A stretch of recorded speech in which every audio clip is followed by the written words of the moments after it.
We have a PhD student in our lab, Ryan Barney. He's coming back to get his PhD as part of his second career. So he's been a forensic scientist for his whole life.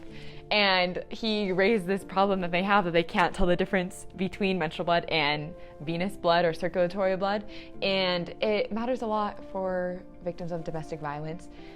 Usually the perpetrator, who is frequently male, will claim that any blood that's found on the scene of the crime is menstrual blood and not circulatory blood. And they do it in an effort to make the woman seem crazy and to discredit her story. But right now it's a viable defense that a forensic scientist really can't tell the difference between circulatory blood and menstrual blood. And so when Ryan was talking about this, I thought, oh, this is a question that I feel passionate about. This is a question that I want to answer. And so that's how it all began. This project wouldn't be possible without women.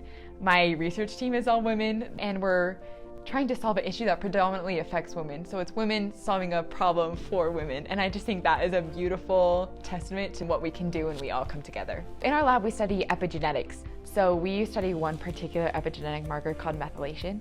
And methylation is when a carbon and 3 hydrogen attaches to the cytosine of your DNA. So it just acts as a little signal. Using methylation, we can tell where in the body your DNA came from. To solve this problem of determining if it's circulatory blood or menstrual blood, we looked at methylation signatures that were unique to endometrial tissue. Based on the results, this actually works.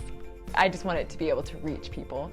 And I think science is most efficacious when it matters to people, when it solves problems.